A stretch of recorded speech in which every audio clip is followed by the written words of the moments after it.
If you want access to bonus episodes, reading lists for every series of Empire, a chat community, discounts for all the books mentioned in the week's podcast, ad-free listening, and a weekly newsletter, sign up to Empire Club at www.empirepoduk.com.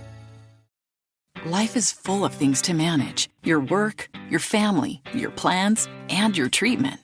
Consider Kesimpta, ofatumumab 20 milligram injection. You can take it yourself from the comfort of home. If you're ready for something different, ask your healthcare provider about Kesimpta and check out the details at kesimpta.com. Brought to you by Novartis Pharmaceuticals Corporation. This episode is brought to you by Tinder. Picture this. You're at your favorite coffee shop, and your eyes meet with someone across the room. It's a classic meet cute. Moments like that are happening all the time on Tinder. A new relationship starts every 3 seconds on Tinder. So, instead of leaving your meet cute moment to chance, take control. Open Tinder and explore all of the possibilities for yourself. Tinder, it starts with a swipe. Download Tinder today.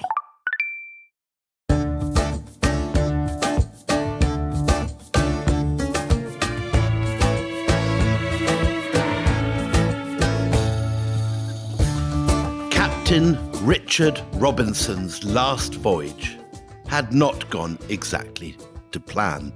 His ship, the brigantine Anne, had sailed from Liverpool in late July 1745, bound for the Baltic port of Riga. The outward journey was uneventful, and, having loaded his brig with a cargo of timber, the captain and his crew embarked for home. Navigating the treacherous seas around the British Isles was no simple matter. But while heading south, past the west coast of Scotland, the unusually rough winds drove the Anne to seek refuge near the small Inner Hebridean island of Canna, located 12 miles off the southwest of Skye. And here she remained until a sequence of disturbing incidents forced her captain to take his vessel back out into the open, stormy seas. The Anne finally docked at Liverpool at around 11 o'clock at night on Thursday, the 15th of August, and early the following morning, Captain Robinson hastened to the chambers of the Mayor, Owen Pritchard. Under oath, the captain recounted his story as a clerk scribbled down the particulars. You do love a reading, don't you? You love a reading. You love a reading. And this is a particularly good reading because we've just had episodes on the Acts of Union. Today, I'm delighted to say, we're joined by historian Jacqueline Riding, author of Jacobites, A New History of the 45 Rebellion, to discuss, well, all these words that you probably have floating around in your consciousness, but we want to put the meat on those bones. So words like Jacobite, the name Bonnie Prince Charlie, the Battle of Culloden, all of these... Floating around the corner of your consciousness. Scottish listeners of who are out there in their hundreds of thousands know this with their porridge in their morning. This is the centre of their life. Well, as I was explaining to Jacqueline, you and our producer are part of the provisional wing of the I Am Scottish movement. But for those who aren't members of that particular merry band, Jacqueline, welcome. Hello. Hello, good morning. Hello. I mean, I don't know whether I count you as part of that. I suppose, I mean, as an expert, you must be honorary queen of the clan, honorary Jacobite queen. Well, I'm certainly a Jacobite. That's it. Very good. Okay, so let's start with something very, very basic. When we say Jacobite, what do we mean? And in this sense, I'm not a Jacobite. I'm a Jacobite in the sense that I have, I study it and it's fascinating and I'm determined that it integrates itself into the broader sense of 18th century British European world history. So I'm a cheerleader for Jacobite history. But the simple answer, and there's a complicated answer as ever, and then there's a simple answer to what is a Jacobite. Okay, so give us both. We can fasten your seatbelts, William. Okay. Right, let's both. Let's start simple, then go complex. So when it comes to the late 17th century, 18th century, Jacobites are the followers of James II of England and Ireland and 7th of Scotland, who was removed in the Glorious Revolution as described in 1688. And Jacobites, because it comes from Jacobus for James, are supporters of his right to rule alongside the senior branch, which is the male branch, which is James Francis Edward Stuart and then his son, Charles Edward Stuart. So this is the line that Jacobites support. The Stuart line, the main male Stuart line. Exactly. The elder branch of the Stuart line, which is expelled from England and Scotland in 1688, and the return of which is supported by Jacobites. So it's James II and VII, and his son, James Francis Edward Stuart, who inherits that right, and then his son, Charles Edward Stuart, Bonnie Prince Charlie, would inherit that right further on. And it's a song, actually, which children are taught to sing. I was taught to sing when I was in primary school. We were in a choir and did it in a really an Essex harmony. Take that as you will. But it is Speed Bonny Boat, like a bird on the wing, onward the sailors cry. It's that the song that will sit in many people's heads is about the last Charles, the Stuart who would have, could have, was not king. And of course, once the Stuarts, the senior branch, are exiled in 1688, they are the kings over the water. So that's where you get that kind of phrase as well. So you get drinking clubs, passing a glass of wine and a toast over a bowl of water to represent their allegiance to the kings over the water, which are the Stuarts abroad. And William, your reading was that part of the song, which is "Onward the lad that is born to be king." Yes, Jackie, tell us what the captain saw in Canada that he had to get post-haste to the authorities in London. What was that all a reference to? So what the captain actually is witnessing is the beginnings of the Rising itself. So he's witnessing the fact that Charles Edward Stuart has already landed.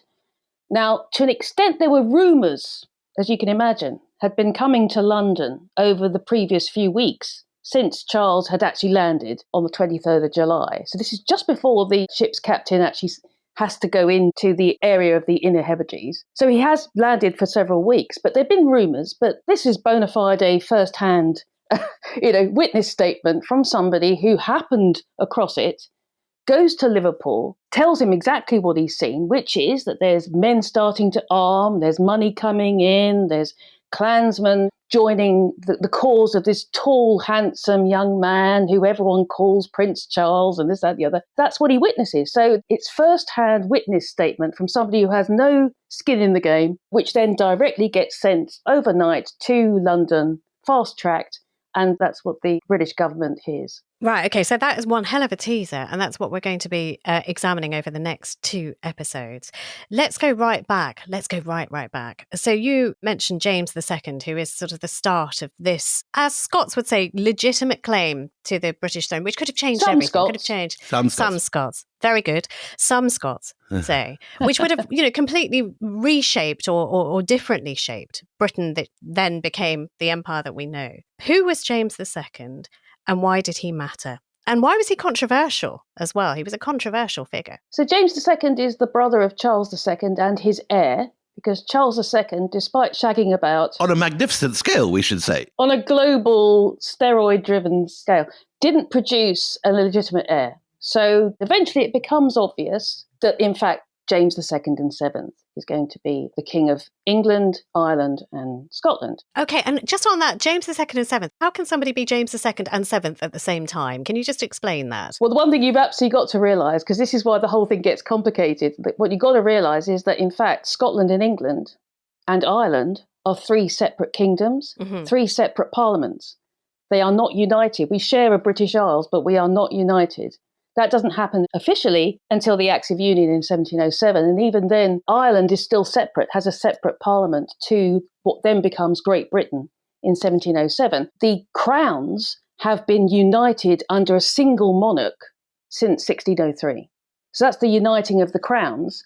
But even then, it's still not, James I of England and VI of Scotland, first of Ireland and England and Scotland, uses the term Great Britain. I will make them one people. He wants to unite the British Isles under a single flag. We see those fabulous designs for a single flag, which kind of anticipate the Union Jack. But that's in the early 17th century. This is a Stuart project to unite the British Isles under a single king and eventually under a single parliament. So that's why it's complicated. It's England, Scotland and Ireland until 1707. And then you get Great Britain and Ireland post 1707. And just to throw another element into the mix for those who don't know this history, there's also not only the division between different kingdoms, but also the division between Catholic and Protestant. Explain how that plays out. Well, you've got differences between the established churches in Scotland and England. That's the official churches like the Church of Scotland, Church of England. You've got the Catholic Church, which also exists, but has very little power because you've got various laws that prohibit Catholics and non-conformists, by the way. So there's both who are not Church of England. They're prohibited from certain professions. They're prohibited from certain educational organisations like the universities. Pretty basic stuff. So certain things are absolutely blocked. Being a member of Parliament, etc. It's all blocked. So this, if you like, is the last lingering wounds from the Reformation. The Protestants have won, they're in power. And one of the problems with James in the eyes of the establishment is that he's a Catholic. It's not just that he's from a family which they're increasingly getting tired of. He has the wrong religion. Exactly, because by the mid-late 17th century, England and Scotland are firmly Protestant. Whichever permutation of that Protestantism is, whether it's Episcopalian, Presbyterian, Church of England, nonconformist, etc., it is predominantly Protestant. So the idea of having a Catholic king in charge of Protestant countries like Scotland and England is in and of itself anathema. And it certainly wouldn't happen in France. You wouldn't have a Catholic country with a Protestant in charge. But it's not just a religious issue, it's a political issue because, of course, the king is part of the constitution. And the constitution includes parliament, it includes nobility, includes the established churches and the king. And they all sit in this sort of, hopefully, happy relationship.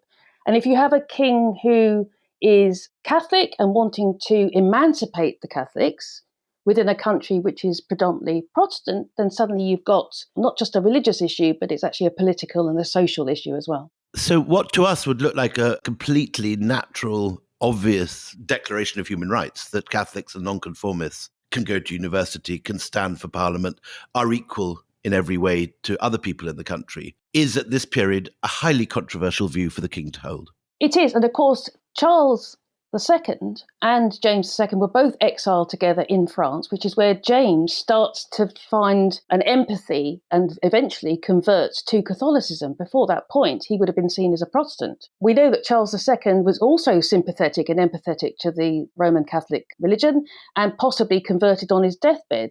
So the very fact that the Stuarts have this complicated history over the 17th century, constantly being exiled and coming back, their influences are more pan-European, perhaps, than many of their subjects. And they certainly pick up an interest and then start to feel an empathy with Catholicism by the time they return in 1660, and certainly by the time James II and VII inherits the throne from his brother in 1685. And the Jacobites, I mean, they wear it on their sleeve quite literally because their emblem is the white rose, which is linked to the House of Bourbon, which is also going to put people's backs up in England because, it is a foreign emblem. It's the French, it's influence from not only a different religion, but maybe different loyalties, different priorities, people we fight with.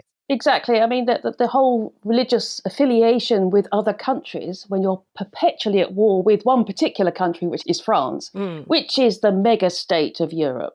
Everybody is having to negotiate France and its ambitions, both in Europe, beyond in the Indian subcontinent, and then obviously in North America, and then the global trade issue. I mean, this is it's big history, and this is why who is King of England and Great Britain, and the success or not of the Jacobite risings to put the senior heirs of James II and VII on the throne is a European and global issue because it affects the war, it affects who joins who and when. Trades, allegiances, money flows, everything depends on this, yeah. You have a standing army of a certain number, and if you have a rebellion at home, you've got to send your army home to deal with the rebellion. So you're destabilising the British state from within. So part of a consistent element of the French foreign policy from the Louis XIV through Louis XV into Louis XVI, which we can kind of get onto, is the destabilising of the English-British state by encouraging, with men, arms, money, risings within the British Isles. So, Jacqueline, in our schools, we're still talked about what the textbooks call the Glorious Revolution. Now, that's a reference to the deposition of James II and the Seventh and his replacement with Mary II and her Dutch husband, William of Orange. Now, that is always presented in the textbooks today as if it's a wonderful thing, the Glorious Revolution, as its name suggests. But was it actually something that was popular at the time? I think it really reverts back to this idea of what's the bigger issue here? And the bigger issue is the power play in Europe. And who's the biggest cuckoo in the nest in Europe? It's the Catholic France. So it's those allegiances. And don't forget, the Stuarts are also cousins of the kings of France. So they have a natural familial connection with the Stuarts, the Bourbons and the Stuarts, but also a religious connection because they're both Catholic. And I think we're interested in what people think in England and Scotland and then Great Britain.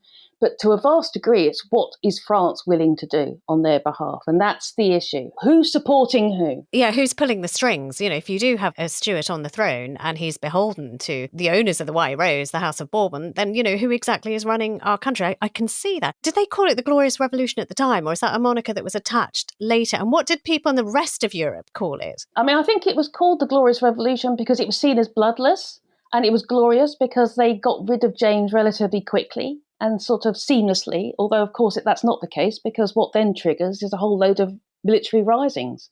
You know, so it's not bloodless at all. And in fact, the whole situation is fraught for the 100 years. It's only until Charles Edward Stuart dies, 100 years exactly later, that any sense of a settlement has really sort of genuinely occurred. So how different is the reaction to the Glorious Revolution in Scotland? Because what we're going to see over the next 50 years is risings that originate in Scotland, trying to put back the Stuarts, who were, of course, originally a Scottish family, who ended up on the throne of England too. Is it very different, the reaction to 1688 in Scotland, or only a little bit different? Well, quite rightly, the Scottish Parliament and the independent Kingdom of Scotland acts independently, and their response is independent, but they come to a similar conclusion. I mean, if James II and VII abdicates as far as the English Parliament is concerned, in Scotland, obviously the King has a different relationship to the country and Parliament. It's more of a contractual relationship. So they see it differently, but then they decide actually they are willing to offer the crown similarly to William the Third and Mary being the daughter of James II and VII. So at least there is a segue from a Stuart point of view, from a ruling family point of view. But they are the junior branch. They are the branch through the female line, not the male line. So there is a difference. And this is important because while Scots today very largely look with the sort of eye of tragedy and great sadness at the failure of the Jacobite rebellions and the defeat at Culloden, all these things we'll be talking about over the next 2 episodes. In actual fact, a lot of Scots are fighting on the government side. There's absolutely no sense that the whole of Scotland is united behind Bonnie Prince Charlie, and that, as in England, you've got a divided country with, is it fair to say, a relatively small minority who still want the Stuarts back, or maybe a third? Yeah, because the difficulty, of course, calculating the strength of Jacobitism is that further away you get from 1688, the more bedded in the new regime becomes. The year after the so-called Glorious Revolution, whatever they may call it in France, I don't know, but someone will tell us. But all of those suspicions that those in England had, that there is just too much sympathy and too much string pulling from the French, seems to be vindicated a year later when James tries to take his throne back, completely backed by the French. Now, just tell us about that attempt in March 1869, when he does try and seize his throne back. Well, this is the template for the risings right the way through to the 45, is that in order to invade a country, you need support from someone else. You don't have the wherewithal yourself. You've got to have a support, and money's the main thing, arms is another thing, and men is another thing. But immediately you look like a foreign invader. The optics is terrible. The optics are bad, yes. The optics is terrible. You know, his cousin to the King of France. So all the propaganda, you can see it just forming in front of your eyes, the propaganda machine. He lands in Ireland because, of course, it's a separate country. Unlike England and Scotland, Ireland is still predominantly Catholic. And the Parliament has refused to acknowledge or follow what's going on in England and Scotland. So this seems to be a good place to have a foothold. James never wants just Ireland. He never wants just Scotland. He wants all 3 kingdoms back. And it becomes a mantra to the Stuarts. All kingdoms or none. So he comes back with some 4,000 French troops, And how then does that first face-off, as you say, the template for all Jacobite uprisings thereafter, how does it go? What happens? Well, it ultimately fails, as it turns out, at the Battle of the Boyne, even though technically the Boyne is, in retrospect, a bit like Culloden, seen as definitive. At the time, it was seen as a significant battle, but not necessarily the end of the rising in Ireland. I mean, the bottom line is, as soon as there's any sense of defeat, James just simply returns to France. I mean, each time you have a failure, it becomes increasingly more difficult to try again. Hence, the closer you get to 1688 or 1714 or 1707, those seminal dates where certain seismic shifts occur, where you might be able to rally more people to your flag, the further away you get from that, the more difficult it becomes. Although passion is passion. And we talked about very briefly the Massacre of Glencoe, where my earnest friend here is quite involved in this. There is a Dalrymple right at the heart of this. So the Massacre of Glencoe, just for those who may not have heard our previous chat about this, even though it's getting harder and harder, even though every time James goes back and his forces are defeated, it's harder to rally an army. Glencoe is a really decisive and bloody chapter in this fight. Just tell us what happens. And the point being that the background to this is that the government wants the Scottish clans to swear an oath of allegiance, precisely because they're suspected of being sympathetic to the Stuarts. That's right. And actually, in their defence, they've already sworn allegiance to James, who's still alive and sitting in Saint-Germain-en-Laye. You know, he's just across the channel, so he's accessible, and they have sworn allegiance to him. So being asked to swear allegiance to somebody else... bend the knee, to use the words of the Game of Thrones. They have to bend the knee, yeah. Well, that's what you do to a king, isn't it, I suppose, of whatever stripe. So eventually they ask for permission, effectively, from James in order to stop any difficulty from the clan's point of view. They ask permission from him to make this oath of allegiance, just to get the government off their backs. So you're saying, look, bend the knee, but with their fingers crossed behind their backs. It's that kind of thing. That's what it is. Okay, right. Well, okay. Do you know what? Difficult times, difficult measures. Sure. You've got to be flexible. And you want to save your lands and your families and the people you care about. Well, this is it. Right. I mean, love and loyalty is one thing, but if you keep losing your money, keep losing your land, keep losing your clansmen, every single time this happens, it becomes increasingly difficult for people to justify rising to the flag of the Stuarts. And this is something that the Stuarts, I think, are very keenly aware of, but increasingly even they get used to where they are in exile and start to accommodate that. So when those chieftains say, look, James, hard times, we love you, but can we just do this thing just to keep safe? What does he say? Well, sadly for the clans, and dithering is a kind of Stuart thing as well, it seems to me. They do tend to dither and not grasp an opportunity, which is why Bonnie Prince Charlie is so different, because he does grasp an opportunity, which the others tend not to. They're much more careful. Unfortunately, James doesn't send them the go-ahead in a timely fashion. And so, unfortunately, it's all delayed and there's a deadline to swear the oath by and all that kind of thing. So you end up with this sort of, it's a shift between tragedy and farce that goes on. People scrambling around the Highlands trying to get to somewhere to declare the oath on behalf of their clan, etc., etc. By the deadline, which is New Year's Day, isn't it? Which is a date everyone can remember. And unfortunately, James just dithers and dithers until he just gives them next to no time to sign at all. But then there's also a kind of comedy of errors, which makes it even more tragic what happens at Glencoe, because they were absolutely intending, now they've got permission from James, to sign the allegiance. But when they arrive at Inverness to sign it, the notary has gone. So the notary or the magistrate who's going to take these oaths of allegiance, where does he go and why does he go? What is the reason for him disappearing at this pivotal point where hundreds of lives could be saved, even if people have got their fingers crossed behind their backs? Where does he go and why does he go? Is there some sort of black arts going on here, or is it just farce? Office hours. Is it just really that? Good Lord. I mean, it's just nuts. Well, you've been hanging around for weeks waiting for them to turn up, and then suddenly they decide to do so. I mean, look at it from somebody else's point of view. Look, they haven't arrived again. You know, it's that kind of thing. So maybe there's a bit of that. And so very briefly, what happens? The Campbells are sent to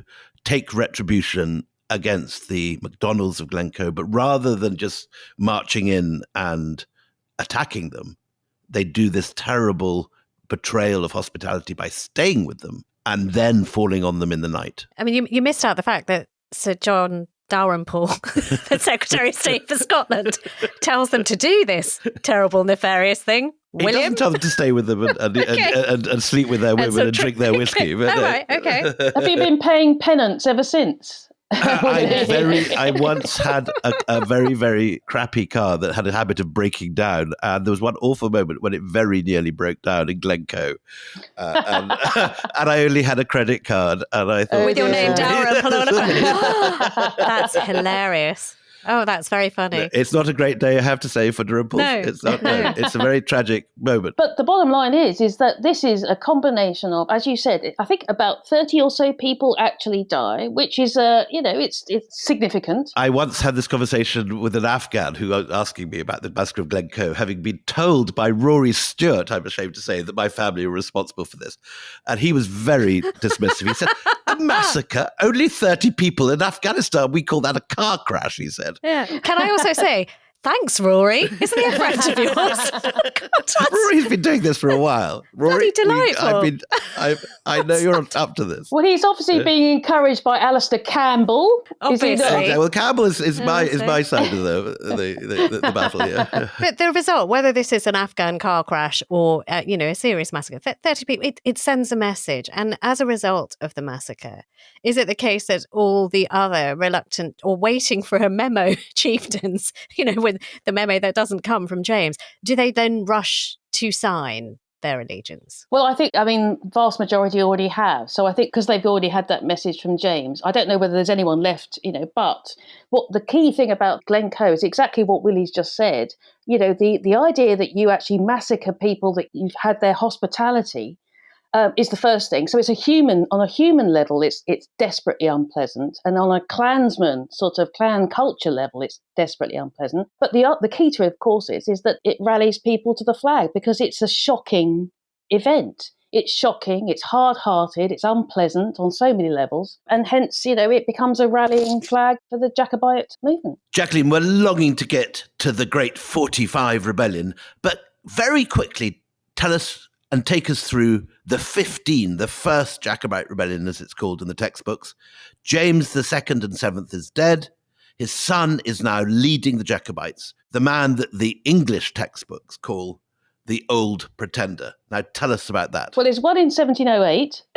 Because the other thing, of course, is everyone keeps saying, there's only two risings, 15 and 45. And in fact, there were several, at least 5 before the 1745. Plots, all sorts of things, in order to assassinate William III. All sorts of things are going on. So this is a highly, it's not always coordinated, but it's a consistent desire to get rid of whoever's on the throne who's not a Stuart and to bring the Stuarts back. So that we've just got to say as a kind of broad background to this. So 1708 is a bit of a sort of damp squib-ish. 1715 is a much more consistent. This is post the arrival of the Hanoverians. So these are the descendants of Sophia of Hanover, who was the granddaughter of James VI of Scotland and the first Stuart king, who personally unites the crowns of England and Scotland. So she's got good pedigree, but she's a woman and she's the junior branch, not the senior branch, but she is a Protestant. And she's married to a bunch of Germans who speak English with a very heavy German accent and are clearly not, English or Scottish or Irish. So this is the first rising after the arrival of the Hanoverians. So Sophia actually dies a couple of months before Queen Anne, which is why she doesn't inherit. Anne dies in 1714, and who arrives on the throne but George I of Hanover. So that's the arrival of the Hanoverians. Hence, the 15 is a rising against the Hanoverians quite specifically. And is it because that they are so obviously so far from being legitimate Scottish, Irish or English? Sure. Well, the thing is that the royal families in this period are pan-European anyway. The Stuarts weren't that Scottish. They weren't that English. So it's complicated. These are pan-European dynasties, all intermarried. But the Hanoverians speak with a very, very heavy accent initially and so on, don't they? George I doesn't speak any English. That's pretty problematic. You would have thought it would be problematic that the king doesn't speak English. Doesn't understand what's going on around him. So, yes, of course, he's going to bring over a whole load of his fellow Hanoverians, Germans and all that kind of thing, who would then occupy the court, potentially occupy key positions, etc., etc. So that's a problem. And it's quite obvious that the Whig members of Parliament, there's been a recent vote where the Whigs actually come in and are now the government. And then you've got, for example, it eventually becomes dear old Walpole, Robert Walpole, seen as the first Prime Minister. He's a Whig, he's anti-Jacobite, anti-Stuart, pro-Hanoverian. So there's a kind of interlocking between the Whigs and their ability to continue to rule in government and the Hanoverians. It's a slightly sort of uncomfortable marriage of convenience in order to keep both of them on the throne and in Parliament as the government. But in layman's terms, the establishment unites behind the kind of Hanoverians. Yeah. And in this new Parliament, you've also got the Tories, who are seen as also a kind of fifth column, basically Jacobite. They are almost pushed out of any form of preferment or connection or government. And in fact, there's no Tory government until the arrival of George III. I want to talk about one particular man who will become so central in the 1715 Jacobite Rising, the Earl of Mar, who I find a fascinating character. So he was Secretary of State for Scotland. He was Keeper of the Signet Ring under Queen Anne, and also quite a hot-tempered, not putting up with this German nonsense kind of guy, wasn't he? So, I mean, he's pivotal in this. Tell us more about him. Well, this is partly why I introduced the slightly complicated idea of this sort of jostling for who dominates Parliament, both government, Parliament and the Crown and the monarchy and so on. It's because he is one of the people who ends up being thrown out of his positions and stuff like that, and in a fit of a disgruntlement. So it's not just about the Germans. This is why Jacobitism is so complicated, because you have everyone who genuinely believes that the Stuarts could be back because they are the divine kings of England, Scotland, Great Britain, or however you want to see it, right the way through to people who simply see them as a better bet for their own positions, their own wealth. And Mar is a bit more on that end of the spectrum. And Mar's on that end, I'm afraid. He's not that much of a... But you've got everybody in between, which is why it's so complicated. And being the Stuarts in charge of this must be very complicated. Herding cats. It's herding cats, exactly right. Absolutely. Everyone with their own interest, yeah. But Mar has his own personal self. He's been slighted. He's a capable man who is in a high position of power. He's been slighted by these newcomers. And so he is, I don't know whether he's a born-again Jacobite, but he certainly sees that this is the potential to get rid of the impediments to his career and ambition. What does he start doing? It's the playbook. He starts a rising. He starts, in Scotland, and then there's a battle at Sheriffmuir, which is inconclusive. And this is the thing, again, about these risings. It's almost in retrospect, you kind of know whether something's a victory or not for whichever side. So they are complicated things. James Francis Edward Stuart, who is the son of James II and VII, who has died in 1701. So he's died. He's out of the picture now. He died in France, happily ever after, peaceful death? No, very, very sad and a bitter, despondent man at Saint-Germain-en-Laye, which is where the court is, just outside Paris, near Versailles, not far from Versailles. Big, echoing palace. That's where the court is exiled. He's died. You've had the Act of Settlement. His son has been discounted from this Act of Settlement, even though Queen Anne had thoughts about inviting him to become her heir if he converted to Protestantism. And this is the man now referred to by the Hanoverian supporters as the Old Pretender. The Old Pretender. He is, and this is where the additional difficulties come in for the Stuarts, because he is openly backed by not only the Louis of France, the kings of France, but also the Pope. So he's now got the full backing. Now, Jacqueline, we need to get on to the 45, and so let's motor through what happens with the 15. Well, James lands in Scotland, is there for a split second, the rising collapses, and then he goes home again. Even though a lot of people, a lot of scholars who, and I focus on the 45, but those that focus on the 15 see that as being the one that really potentially could have succeeded, because it's just after the arrival of Hanoverians. You've got added impetus to get rid of them. They're not established yet. It's all German and dodgy, and they're nicking everyone's job. And they've got enemies in high places. So you've got powerful allies. If you want to poke them in the eye, then you've got powerful fingers on your side. So why does it fail so badly, Jacqueline? Well, it just collapses because I'm afraid James Francis Edward isn't a good enough leader. And the thing about these risings, you need a real strong leader. And the leader has to be the Stuart. They have to lead the armies like William did. And that is why in the second half, after the break, we are going to look at who Bonnie Prince Charlie was and why he was different and why he had a chance, despite it being a less opportune moment, whether his leadership would be able to take the Stuarts over the line and bring the Jacobites back to power.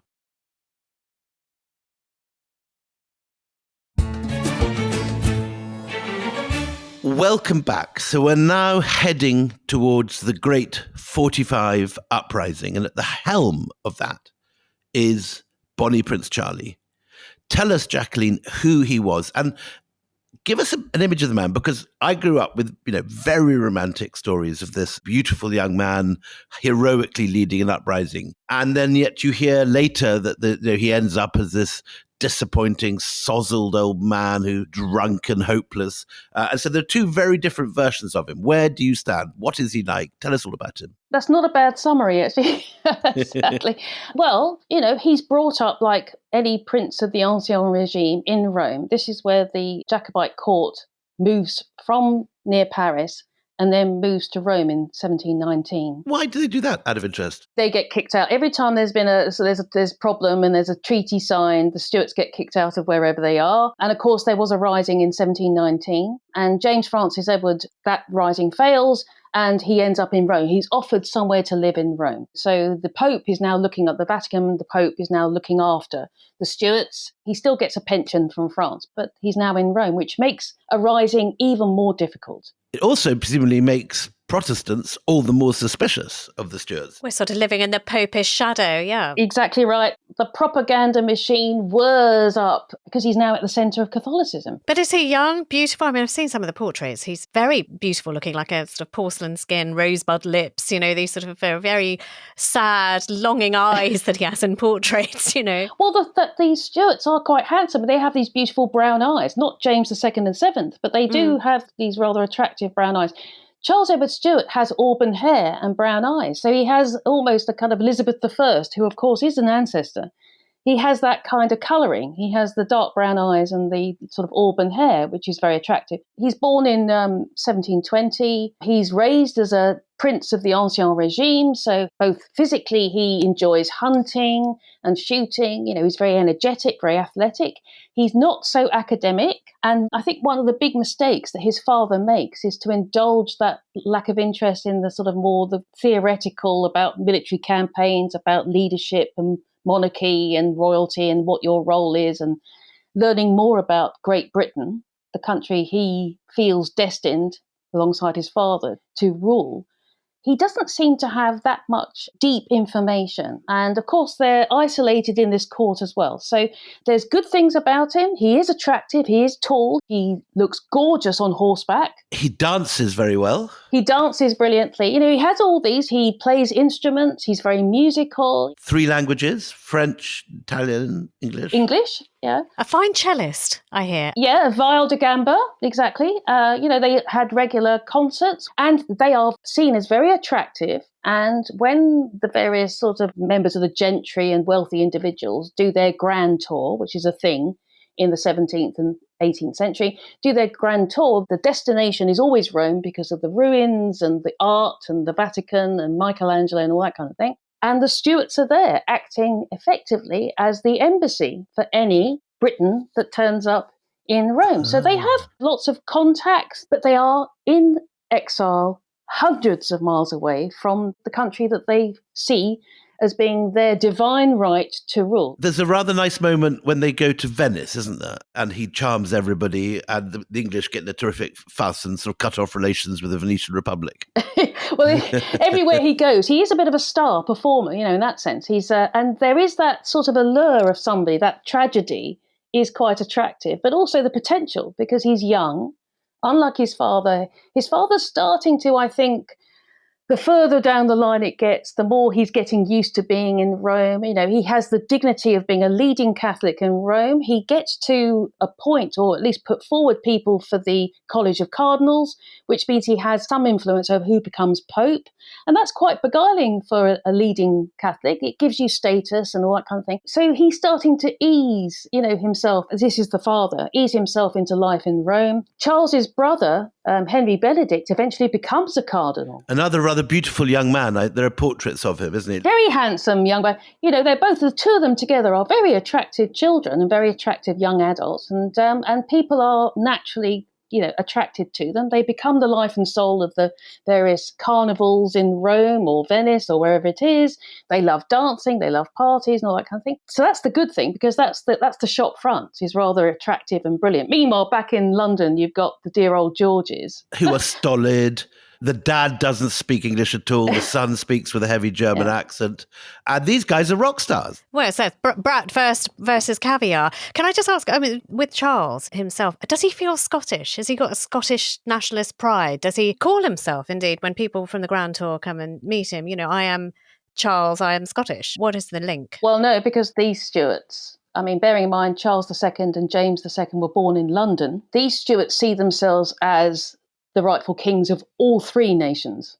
So it's not a Scottish thing as such. Now, look, the bottom line is, if that's where your support, the residual support is in Scotland, that's where you're going to aim. Well, you'd think you'd make nice with them. Yeah, you'd think you'd sort of play that up, because you've got already a bedrock of support there. Well, you've also got a country which has, like the Western Highlands, is quite obscure geographically, which means you can do a landing, which is exactly what Charles does. You can land on the western coast. You can actually bed in without anyone really interrupting you. And so, so Scotland is a very key element to any rising. But I think we've got to be absolutely clear from the get-go. The Stuarts are interested in all three crowns, not Scotland on its own, which is why there's a problem with his Scottish commanders when Charles lands, but that's a bit later on. We've also got to really reiterate that the Stuarts believed in divine right. So that means there's no one between them and God in the context of them ruling. Whereas, and this is where the religion comes in, a lot of nonconformists, for example, even though they might have had a better time under a Catholic king in England, for example, they saw that Jesus was the head of the church, not the divine right. So there's complications there too. It's such a layered story. Tell me, at what point then, talk us through, because we're going to leave this on what we like to call a cliffhanger. But when he puts his cello down and gets into the boat, tell us what happens there and how he does. You've already mentioned, Scotland is a good place to land. So at what point does that trip occur? Well, exactly. But what's actually happened is that in late 1743 and the beginning of 1744, the French are sponsoring an invasion of the southeast of England in support of the Stuarts. So this is a full-scale invasion with the full backing of the French. And guess what? There's a war going on in Europe. So this is very useful to create some instability in Britain in order to make their gains, or the warfare that's going on in Europe and beyond, to make France more powerful. And we should remind people that this is almost a century-long conflict between Britain and France for imperial influence right over the globe. And there are repercussions of this in Canada, in America, in the Caribbean, in Ireland, in Scotland, in the European continent, and then right on through to India, the Philippines, and the far distant East. So this is literally a global conflict into which the Jacobites enter as a sort of trump card in the French pack. Yes, exactly. And, you can chart the way that the French and are, and then completely back an invasion, and then sit back and do nothing for decades, and then suddenly leap to life. It's always connected to what's going on in France and what's best for the Bourbons and for the French nation. So to cut a long story short, Charles heads up, on behalf of his father, this invasion force. So he's actually on the northwest coast of France, waiting for a fair wind and for a few jitters amongst the English Jacobites to sort of calm down. And then the minute there's a fair wind, this invasion force is going to go to England, southeast of England. And what's the scale of it? It's a big force. It's a big force. How many ships? What are we talking about? Well, it's bigger than the two ships that Charles ends up taking in the June of 1745. This is a big invasion force. I don't know how many ships it is, but it's a real threat. This fails because of the ill winds and because of the collapse of support within England and all that kind of thing. So he's left kicking his heels on the northwest of France, on the coast. Eventually, it's suggested that in order to not be so embarrassing, he might go to Paris and maybe live there for a bit. And then he is just abandoned by the French, because this is what I mean. There's a constant up and down. Even though they're cousins, they're Catholics, etc., they only really bother with them when it's useful. And so he just sits there for months and months. It's over a year, kicking his heels in Paris. And he decides unilaterally that he is going to do it himself. So he raises money, arms, he tells the people back in Scotland, for example, I mean, this is where the main support is. It's where you can almost guarantee support. He tells them in Scotland, I'm coming back. I'm warning you, I'm coming back. And eventually said, I did warn you, I'm now coming back. And that's why we end up in the Inner Hebrides with that ship that happens across the Rising. That is Charles himself. He instigates it. He gets the money, the ships, he gets the support. He has to pay for it. The French don't even give him the 2 ships. To be honest, I think Louis XV, I think he knows exactly what's going on. And he thinks, look, it doesn't cost me anything. I'm just going to leave him to it, see what happens. You never know. And guess what? It's infinitely more successful to start off with than even the French anticipated. And that's when the French come in quite late into the 45. But initially, this is Charles Edward Stuart's gig, and he is doing it by himself. And go back to William's wonderful rendition at the beginning. It's almost doomed as soon as he arrives because he is spotted. Tell us what happens. Oh, no, it's not doomed. I mean, when I wrote my book, the one word that was banned from anything was doomed. And this is how I wrote the book. I wrote the book using primary sources, intelligence, letters going hither and thither. And this story about somebody happening across the Rising didn't doom it. The rumours were already in London by this point anyway. It confirmed, it was an independent witness, he was English, confirming that this was happening. And in fact, it showed you that with very little wherewithal, just sheer guts and determination, you can start a rising, which nobody knew was happening. So he lands, Jacqueline, on the Isle of Eriskay on the 23rd of July, 1745. Dressed as a curate. He loves fancy dress, does Charles. And so this is meant to be a disguise. Yes, it's a disguise. Yeah. Love it.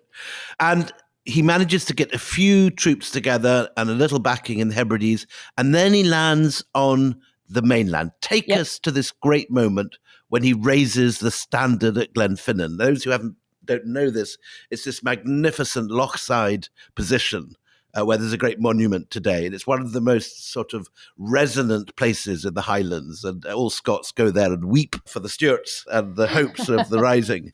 Take us to that scene. No, it's wonderful. I mean, this is where the myth actually does beautifully align with reality, because I think that it must have been the most extraordinary moment. He has spent weeks badgering, charming, bullying these clan chiefs, the various MacDonald clans, all these clansmen who are weary. They're weary of these risings. I mean, we've been talking about, for how long now, about these various beats of risings. Some, like Lochiel, tell him to go back, don't they? Yeah, they tell him to go home, and he says, I have come home, and all that kind of thing. They don't want a rising. They see it as a bit ad hoc. It's all, if the more organised ones fail, God knows what's going to happen here. But eventually, he starts to charm them. They start to realise, no, this is my true king, or rather, this is the representative, the regent of my true king, who's obviously back in Rome. I need to. My support, my loyalty is to the Stuarts. And so you end up with this sort of promise that various people are going to bring various clansmen, 100 here, 200 here. They have no idea how many are going to turn up, but they've been promised that certain people are going to turn up. And so he lands in his little boat at this beautiful loch edge at Glenfinnan, which now obviously has this great monument to him, which was built in the 19th century. But he's standing there just waiting. And so you can just imagine the sort of farcical quality is that you're just sitting there with the wind blowing. But also stressful. Who's going to come to my party? Is anyone going to turn up? Because you're now well into the mainland. You're not on an island. This is this incredibly romantic setting with the hills in the background. Beautiful, but quite vulnerable. Very vulnerable, yeah. And then suddenly he starts to hear the wail of the pipes, and he starts to hear the sound of footsteps on the hills. And as he's standing there looking at the hills, he suddenly sees all these clansmen starting to come over with the pipes playing and all that kind of thing. And then there's those thrilling moments where they all gather around him. And I doubt if anyone could actually hear that far back into the crowd, but let's imagine they do. And just like, it's one of the great moments, I think, in the film with David Niven, is that reimagining of the great moment at Glenfinnan. I think it's worth watching just for that moment, because I think it's pretty accurate. You've suddenly got him standing with the Stuart standard and declaring that the Jacobite Rising, the 45, is officially started. And with that, we'll take a pause. Join us for the next episode of Empire to find out how that uprising progresses. It's such a beautiful cinematic picture you've painted, the roar of support. And if you want to hear it now, right now, you just need to be a member of our club, empirepoduk.com. A wonderful club with a wonderful newsletter and fantastic opportunities to hear all manner of new wonderful bonus episodes. All our mini serials, our bonus episodes, but mini serials, if you just can't wait. And I know if you've been listening to Jacqueline, because I can't wait to find out what happens next, you get it through the club. Till the next time we meet, it's goodbye from me, Anita Arnon. And goodbye from me, William Dalrymple.